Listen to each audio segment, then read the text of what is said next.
मुकीश चंद मुथर दिल्ली में एक मुतवस्सित घराने में पैदा हुए। उनके वालिद क्लर्क थे और घर का माहौल बिल्कुल आम सा था। मकीश को बचपन से ही गाने का शौक था, मगर उन्होंने मौसीकी की बाकायदा तालीम नहीं ली।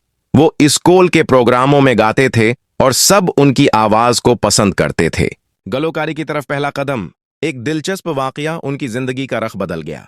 इनके एक करीबी रिश्तेदार मोती लाल, जो इस जमाने के मशहूर अदाकार थे, दिल्ली आए और मकीश को गाते सुना।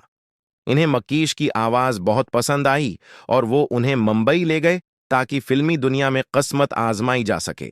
मुंबई पहुंचकर मुकीश ने मौसीकी की तरबियत पंडित जगान नाथ प्रसाद से हासिल की। फिर उन्हें 1941 में फिल्म निर्दोष में एक छोटा सा मौका मिला, लेकिन असल पहचान फिल्म पहली नजार के गाने दिल जलता है तो जलने दे से हुई। ये गाना नावल रत्न फिल्म में मोहम्मद रफिया जैसे बड़े नामों के दौर में भी छा गया और मकीश रातों रात मशहूर हो गए। गमगीन गानों का राज। मकीश की आवाज कुदरती तौर पर दर्द भरी थी। उनके गानों में ऐसा लगता था जैसे वो खुद इस दर्द को महसूस कर रहे हों। दरअसल उनकी जिंदगी में भी कई जज्बाती मोड़ आए।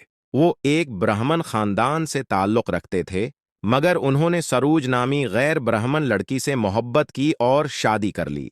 इसके लिए उन्हें घरवालों की नाराजगी और जदाई का सामना करना पड़ा। मुंबई में इब्तदाई दिनों में उन्हें गर्बत और नाकामियों का सामना करना पड़ा। उनके दिल में हमेशा एक सादगी और हसासियत थी जो उनकी आवाज में झलकती रही। इनकी ये फितरी उदासी और हसास दिल ही उनके गानों में जान डाल देती थी। राज कपूर और मकीश एक नाकाबिले फरामोश जोड़ी। मकीश की असल शहरत राज कपूर के साथ आई।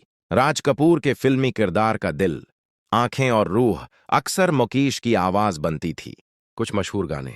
आवारा हून फलम आवारा, मेरा जूता है जापानी फिल्म शरी 420, जीना यहान मरना यहान फिल्म मेरे नाम जौकर, कभी कभी ये मेरे दिल में फिल्म कभी कभी। इन गानों में मकीश की आवाज ने राज कपूर के किरदारों को अम्र कर दिया।